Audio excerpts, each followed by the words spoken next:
Welcome back to the Idle Talk Minis. It's your boy Fernando, and we're back reacting to TikTok. So I posted a TikTok on my personal page, and it can show me who viewed my TikTok. Fabrian, I saw you saw it. And I saw that the podcast page had saw it because whenever I post a clip on the podcast page, it takes me to your friends, and then I'm usually the first one that comes up, or the podcast at Being After Dark. We're usually really good internet friends, I believe. That's what I like to think. And so I saw that I could nudge the podcast page or nudge Fabrian. So typically I did both. So I wanted to see what a nudge would be considered like on TikTok. I think it's similar to like the poke feature on Facebook. As I let those police sirens go off in the distance, I'm going to be reacting to some messages I sent myself but never did any content with. So here we go. First clip, we're going to be talking about morality, I think. Let's see. Y'all know what time it is. Let's test your morality. You are home alone late one night getting ready for bed when your sibling unexpectedly drops by. They seem to be in a state of panic and you ask them what is wrong. They tell you that they got into an altercation with a stranger. During the altercation, your sibling pushed the other person, causing them to fall head first, instantly ending their life. Your sibling tells you that they did not mean for them to fall and hit their head, and it was just an accident. You keep your mouth shut, and you tell them that they can stay with you for a couple days just to cool off. A couple days later, you look on the news and see that somebody else was arrested for the murder that your sibling's done. Do you confess to the police to free the innocent person that was arrested? Or do you say nothing because you can't turn in your own family member? Bet.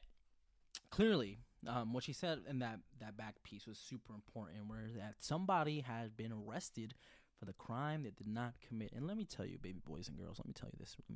Get closer, get really fucking close when I tell you this. That means a job well done in my book. So I don't know about you, but I have a strong relationship with my baby sister. And I think I have an okay up-and-coming relationship with my brother that, I have.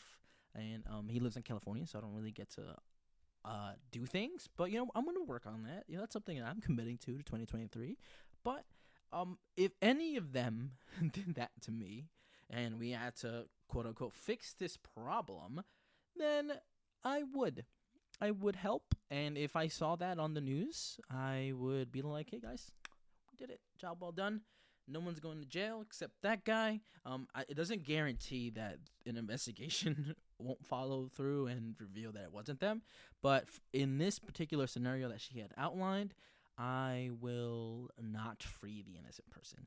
I just think, in my mind, I am the main character. So anything that happens to me or my family is, the worst possible thing. Everybody else is an NPC, side character. You're over there doing your own thing. But really and truly, everybody is the main character of their own life. If you're living your life and let's say a significant other or someone else is taking up that main character role in your life, then you need to reevaluate that yourself. Personally, I don't know if that's like a wake-up call that you needed, but personally, I would do my best to cover it up and cover it up well. And hopefully one of these hypotheticals never happens to me or to my sister or brother. But here we are. That's what I would do. I would not free the innocent guy. But let's take a listen to another one. I think we've got enough time for another one. Let's test your morality. You decide one day to take your 3-year-old child to the zoo to enjoy the day. Your child seems to be having so much fun at the zoo and is running around crazy. Throughout the day, you tell your child to stay very close to you at all times, but they ended up finding an enclosure that had lions contained in it. What? You try to catch up to your child who is currently standing at the bars looking down at the lions.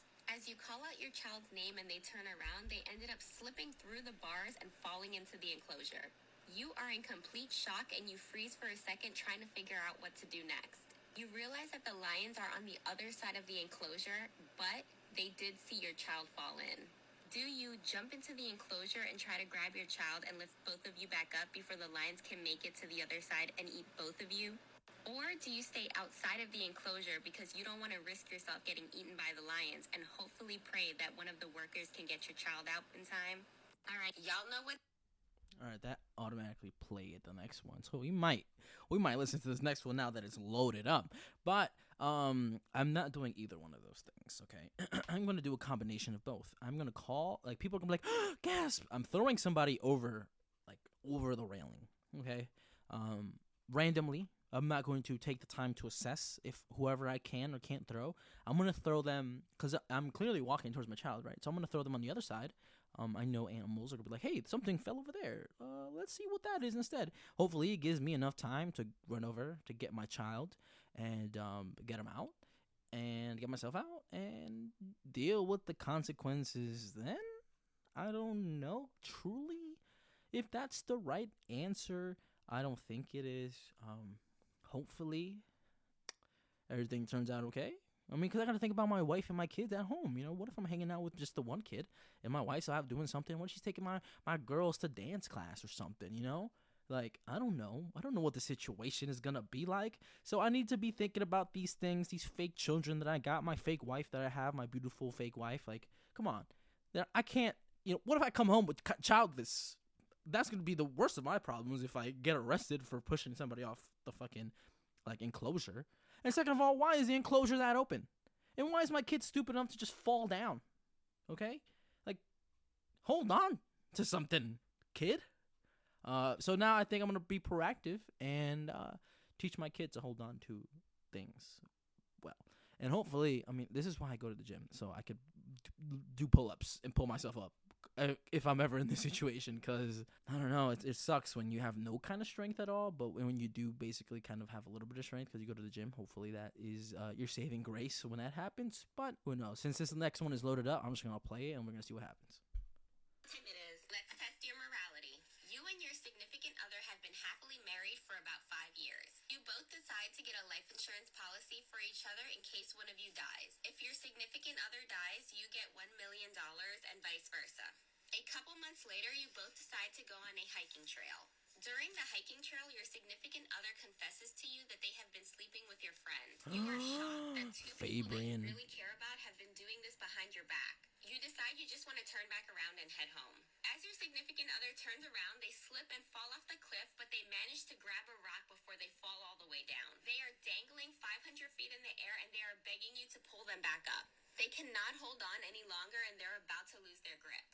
Do you help them up because you can't live with the guilt of knowing that you let them die? Or do you let them fall and collect the $1 million insurance policy for yourself? Okay.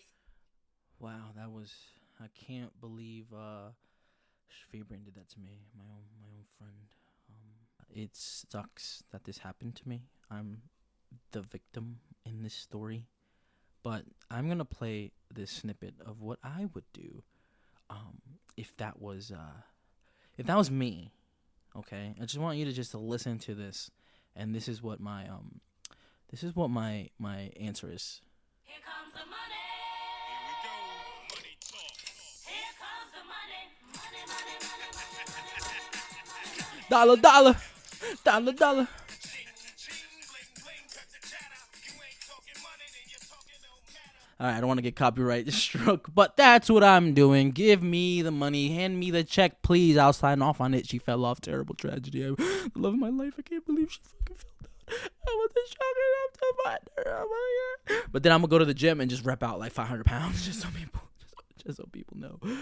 But yeah, that's what I would do. Honestly, I don't see another solution. If it was both of them, FABRIAN and my wife, I would just drop them both. Honestly, FABRIAN, if you ever do this to me, I will fucking kill you in your sleep. I know where you live. Anywho, that was today's Idle Talk Mini. Everything that you've heard today is clearly a joke, and I'll see you next time, tomorrow, maybe you see FABRIAN. I don't know. I'm just running through minis today. Today is a mini day. Today I uploaded a ton of videos on YouTube, made a lot of captions, made a lot of thumbnails, uploaded the full episode of me and Jazabelle's episode. I have to go through the clips of like two or three episodes ago and upload those to YouTube. It's been a drag. It's been a day, but go check that out. Listen to the sleep series, by the way. As you heard, the last couple minis. Turn them on while you go to sleep, and I'll see you tomorrow. Maybe it's FABRIAN. Who knows? Peace. God damn these fucking ads. Spoiling what I wanted to do. I'm going to cut this part out. No, actually, I'm going to put this at the very end so you still hear what... Okay, ready?